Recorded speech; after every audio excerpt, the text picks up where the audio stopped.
Ова се најавите за денешните настани. Помеѓу два пописи, населението во Македонија намалено за близу 200.000 луѓе, 207 места останале без ниту еден жител. Се продлабочува проблемот со недостиг на педиатри во Охридско-Струшкиот регион. Иднината на Охридскиот регион како УНЕСКО подрачје во рацете на младите. Со близу 7 милиони евра ќе се осовременуваат јавните комунални претпријатија во југозападен и Пелагонески регион. Укинување на маските и за средношколците препорача Комисијата за заразни болести. Дневникот вообичаено започнува по временската прогноза. Останете со нас.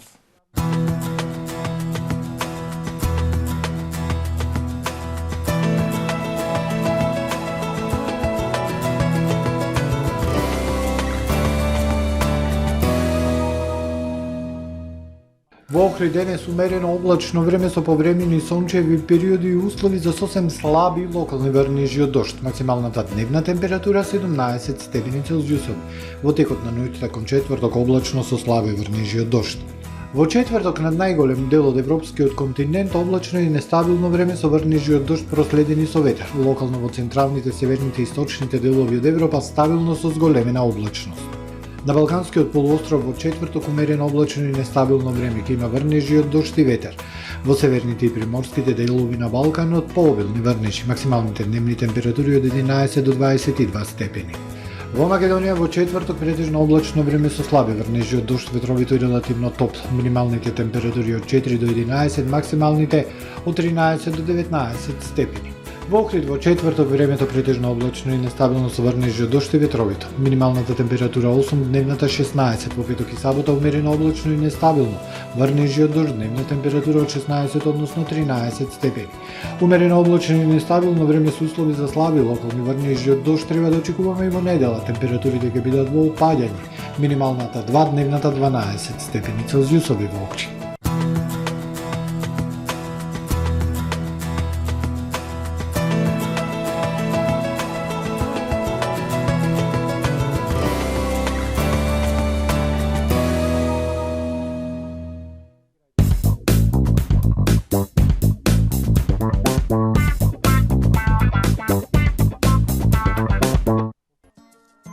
Атва Хоум Центар на нова локација.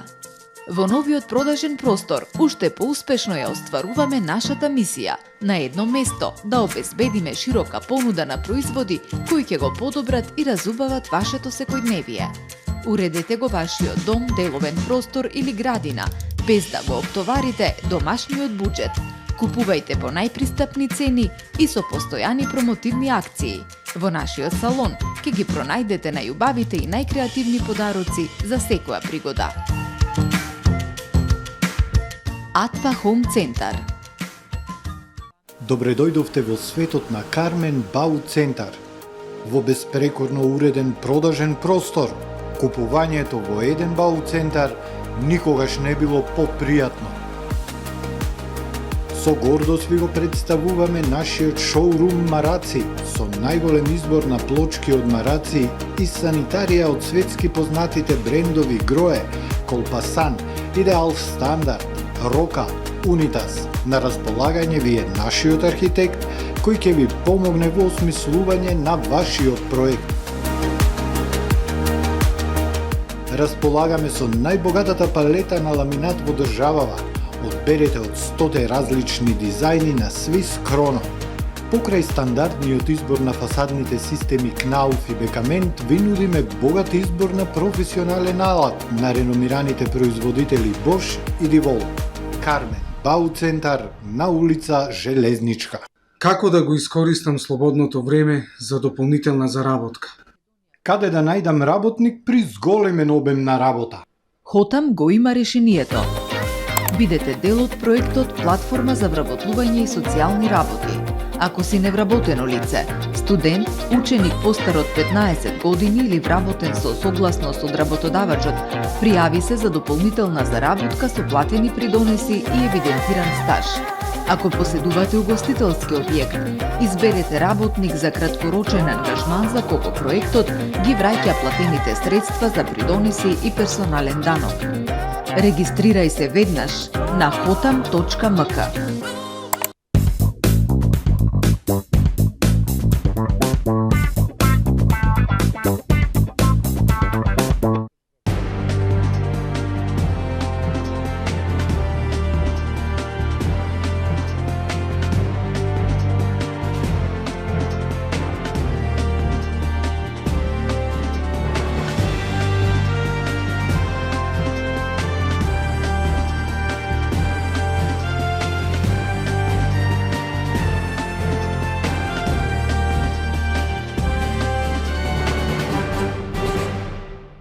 Добар ден, прво издание на Дневникот на ТВМ телевизија. Во Македонија живеат 1.836.713 граѓани, или 185.000 помалку од последниот попис одржан во 2002 година. 207 населени места останале празни без ниту еден жител.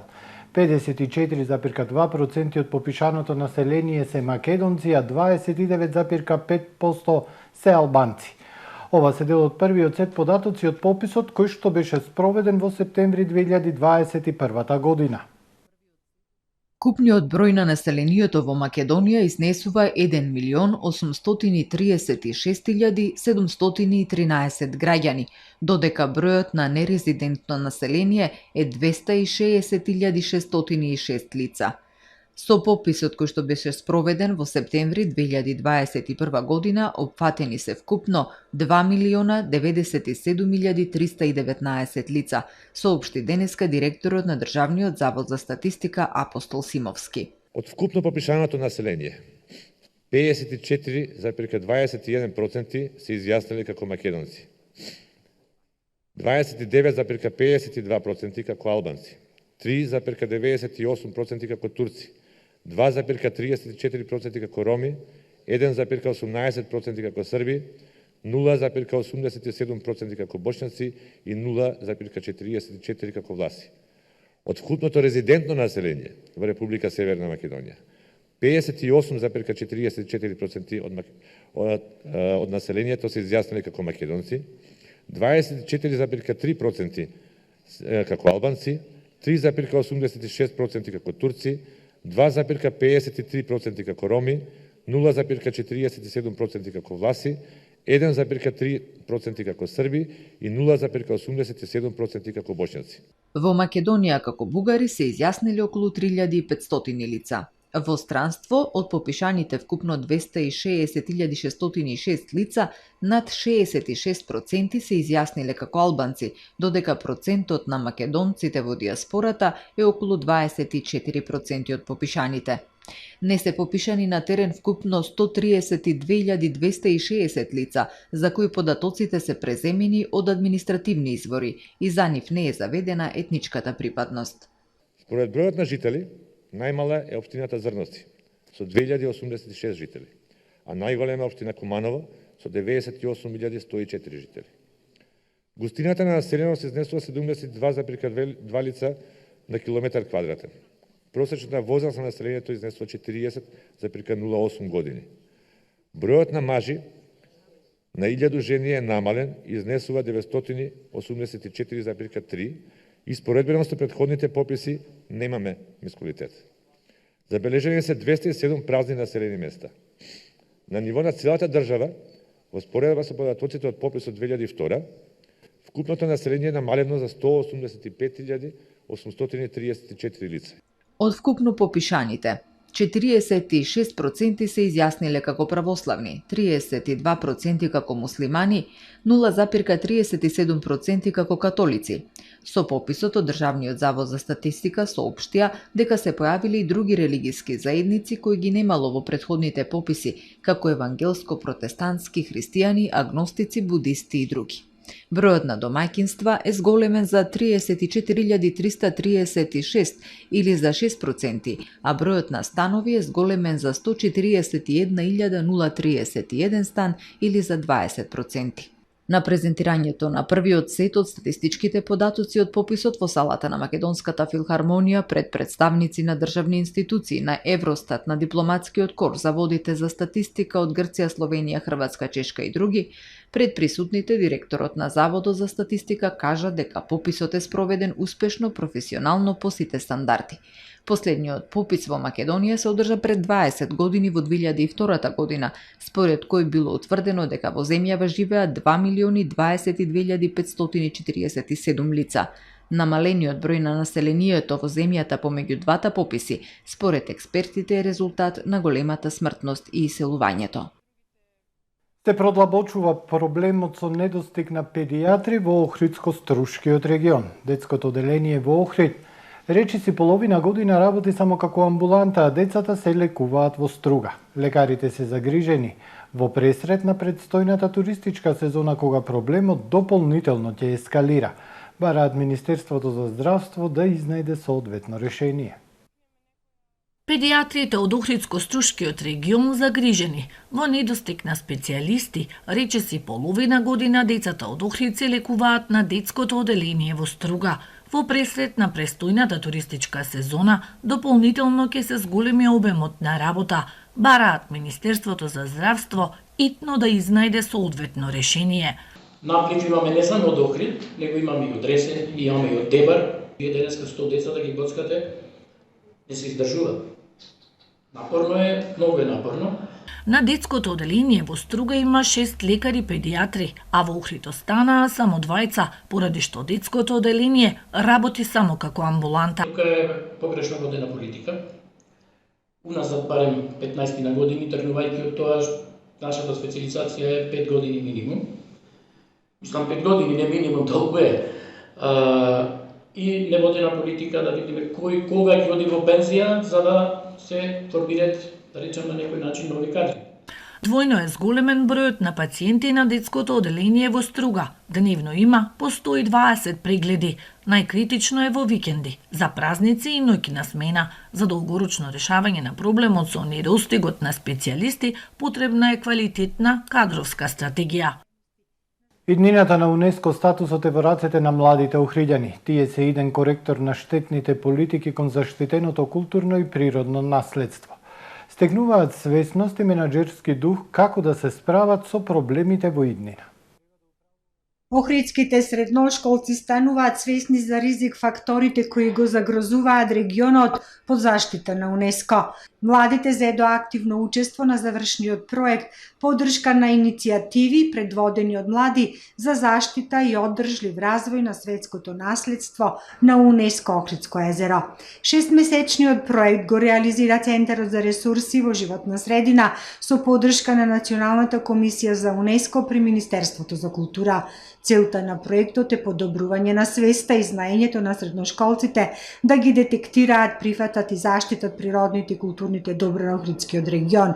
Се одржаа работилници во кои учествуваа ученички тимови од 4 средношколски образовни центри од Охрид. Се работеше на теми како што се еколошките проблеми со дивите депонии, загадувањето на водата за пиење и езерото, воздухот, спомениците. Искрено не бевме свесни за овие проблеми и нашата улога во понатамошната заштита на културните природните вредности кои не обкружуваат, сподели Наталија Савеска, представник на тимот средношколци од Општинското средно училиште Свети Климент Охридски. До сега немавме слични проекти и не бевме до толку запознаени колку би можело всушност да штети ова депониите и другите проблеми кои ги имаме во Охрид.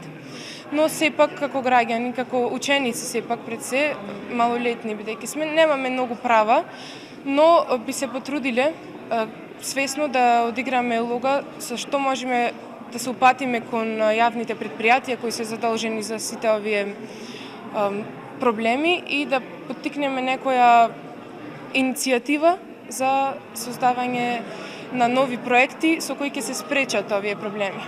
Горан Пачев од Охридскиот завод и музеј пријатно изненаден од размислувањата и ставот на средношколците во заштитата на културното и природното наследство. Развиваат тимско работење и менаџерски дух за справување со проблемите, вели Пачев.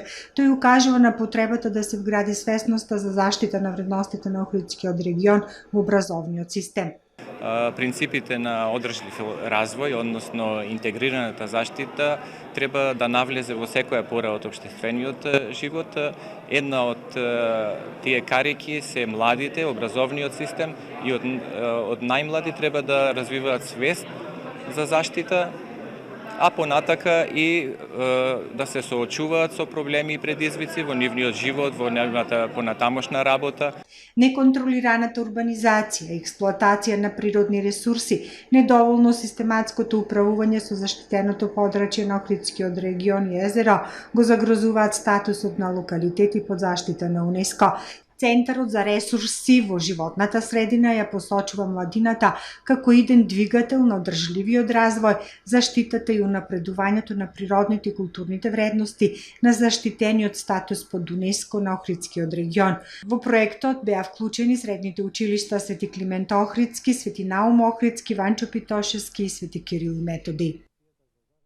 Заедничко јавно предпријатие во иднина треба да управува со отпадот во југозападниот и пелагонискиот плански регион. Централната постојка ќе биде во Новаци, додека во општина Охрид треба да биде една од 5 претоварни станици за која локалната треба да изнајде локација. За осовременување на работењето на постојните јавни комунални предпријатија од двата региони ќе бидат вложени околу 6,7 милиони евра.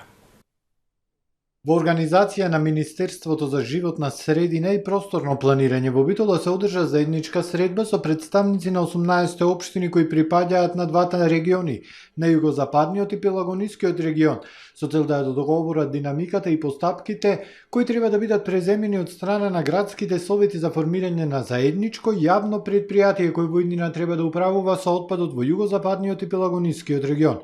Активирањето на предпријатието е предуслов кој го бара Европската банка за обнова и развој за одобрување на заем во висина од 30 милиони евра наменети за 3 клучни инвестициски зафати поврзани со менаџирањето со отпадот.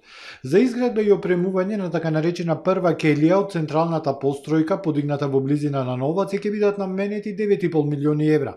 Во следната фаза би се подигнали уште 2 келии за кои што ќе бидат инвестирани дополнителни 13,6 милиони евра. Согласно концептот за успешно справување со отпадот и намалување на трошоците, планирана е изградба и опремување на 5 претоварни станици. Во Дебар, во Кичево, во Охрид, во Битола и Прилеп, зашто споменатите општини во најскоро време ќе треба да обезбедат соодветни локации. Претоварните станици ќе чинат 5,7 милиони евра. За осовременување на работењето на постојните јавни комунални предпријатија од двата региони ќе бидат вложени 6,7 милиони евра. За камиони од различна големина соодветно на барањата на општината ќе бидат наменети 6,2 милиони, а останатиот дел употребени за набавка на садови од по 120 литри за домакинствата и контейнери од 1,1 метар кубен. Предвидено е поголемите општини Охрид, Струга и Кичево да добијат по 6 камиони, Дебар и Македонски по 2, а останатите 4 Вевчани, Дебрца, Пласница и Центар Жупа по едно возило. За селекција на отпадот во домакинствата ќе бидат дистрибуирани 7.800 канти и 50 контейнери соодветно на големината на општината. Јавните комунални предпријатија остануваат значајна алка во системот на интегрираното управување со отпадот, бидејќи и понатаму ќе го собираат отпадот, а истиот ќе биде селектиран од страна на домакинствата и останатите корисници. Предвидено е јавните комунални предпријатија да можат селектираниот отпад да го продаваат со цел да остваруваат дополнителни приходи. Министерството за животна средина и просторно планирање заедно со општините од двата региони во следниот период треба да ги донесат потребните акти за формирање на регионалното јавно предпријатие за кое е постигната начелна согласност да биде со седиште во Новаци, каде ќе се наоѓа и централната постројка на регионалната депонија. Механичкиот и биолошкиот третман на отпадот е планирано да се имплементира подоцна, бидејќи станува збор за голема инвестиција која не може да биде опфатена во рамките на заемот од ЕБОР. Учениците во основните училишта од денеска на настава без маски. За наставниците останатите вработени во училиштата останува препораката за носење маски. Освен ова, владата го прифати и предлогот на Комисијата за заразни болести Да се зголеми максималната исполнетост на капацитетот на отворен и затворен простор од досегашниот најмалку до 50% на најмногу до 75%, со задолжително носење на маски за културни настани, театри, кина, филхармонија, како и семинари, обуки, состаноци и конференции. Владата донесе одлуки да се укине обврската за обезбедување редарски служби во економските оператори. Се укинува и задолжителната потврда за вакцинација за посета на угостителски објекти на отворено. За затворените делови останува обврската за задолжителна потврда за вакцинација или за прележаност од ковид. Денеска комисијата излезе со нови предлози за понатамошно олабавување на мерките. Комисијата за заразни болести одлучи да даде препорака за укинување на маските во средните училишта. Откако знаете дека претходно помина и одлуката за укинување на маските за основните училишта, се уште важи препораката за наставниот и техничкиот кадар да носат маски, додека само за учениците се укинува мерката за задолжително носење на маски, секако дека оние ученици кои што се уште сакат или родители кои што сметаат дека нивните деца се уште треба да носат маски, може да носат маски, без разлика на тоа што ја укинуваме оваа задолжителна мерка. И воедно се донесе уште една одлука, а тоа е да се овозможи организирањето на екскурзии за учениците од основните и од средните училишта. За укинувањето на останатите мерки кои што се уште на сила, ќе почекаме уште една недела. Сметаме дека трендот е позитивен, дека одиме во насока на тоа да имаме навистина позитивна, добра епидемиолошка состојба.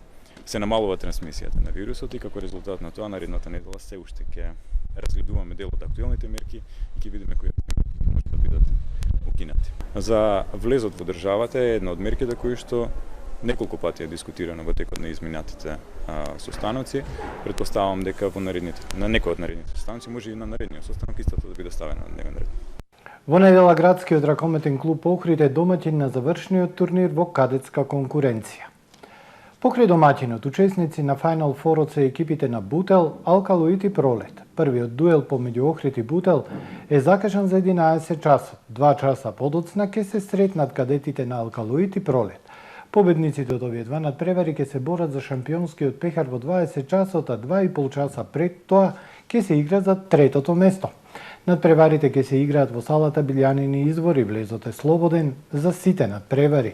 Само за подсетување, пред 3 години младинците на Охрид досега го направија најголемиот успех на овој клуб, освојувајќи ја вице-шампионската титула. Следуваат вестите од светот. Преговорите меѓу Русија и Украина дефинитивно отидоа чекор подалеку, рече Игор Жовква, заменик началник на кабинетот на председателот Володомир Зеленски. Тој изјави дека за време на преговорите во Истанбул кои вчера се одржаа, руската страна првпат не поставила ултиматуми црвени линии, туку ја изслушала украинската страна. Меѓутоа, на прашањето за источните региони, Жовква изјави за BBC дека Украина нема да тргува со ниту една педа територија. Русите пак соопштија дека ќе преземат 2 чекори кон деескалација на конфликтот во Украина, ќе повлекат некои војници и можност за одржување средба меѓу Путин и Зеленски, истовремено со ратификувањето на договорот. Русија пак вели дека не забележала ништо што би можело да влие надеж дека конечното решение на конфликтот во Украина ќе дојде наскоро, изјави портпаролот на Кремљ Дмитрий Песков, осврнувајќи се на вчерашните преговори во Истанбул. Председателот на САД Џо Бајден го потпиша законот со кој линчувањето се прогласува за федерално злосторство од омраза во САД. Во изминатите 100 години имало повеќе од 200 обиди да се донесе ваков закон. Законот е именуван според црниот тинејџер Емет Тил, чие брутално убиство во Мисисипи во 1955-тата го покрина движењето за граѓански права. Учесниците во линчувањето, без разлика дали завршило со смрт или повреда, ќе се соучат со затворска казна до 30 години. Законот едногласно помина во Сенатот овој месец, откако доби огромна поддршка и во представничкиот дом, кога само тројца републиканци гласаа против. Околу 4400 афроамериканци биле линчувани меѓу 1877 и 1950 година. Убиството на Ахмот Арбери, кој беше бркан и застрелан од тројца белци во Џорџија во 2020-та, многумина го опишаа како модерно линчување. Вооружените сили на Украина предупредија дека постои опасност муниција да експлодира во нуклеарната централа во Чернобил, изјави и украинската вице-премиерка Ирина Верешчук. Нуклеарната централа Чернобил, која беше сцена на најтешката нуклеарна несреќа во историјата во 1986 година, беше заземена од руските сили минатиот месец. Русија по освојувањето на нуклеарната централа изјави дека зраđењето е во нормални нивоа и тврди дека освојувањето на нуклеарната централа спречило можни нуклеарни провокации од страна на украинските националисти. Верешчук рече и дека Украина за време на вчерашните преговори побарала од Русија да дозволи формирање на 97 хуманитарни коридори за евакуација на цивилите од најтешко погодените градови и села. Обилните дождови го поплавија источниот брег на Австралија денеса и илјадници ги напуштија своите домови по втор пат во последните неколку недели откако надојдените води ги поплавија реките и ги пробија насипите. Неколку градови во северниот дел на Нов Јужен Велс кои веќе беа погодени од рекордни поплави пред повеќе од еден месец беа погодени од интензивен систем со низок притисок во текот на ноќта кој донесе нови поплави. Во некои региони врнежите го достигнаа вообичаеното количество за помалку од 6 часа, изјавија официјални лица. Главната улица во Байрон Беј, популарна туристичка дестинација на 750 км северно од Сиднеј, беше поплавена, додека неколку продавници биле под вода. Ова е се во првиот дневник на ТВМ. Ви благодарам што не следевте. Пријатно.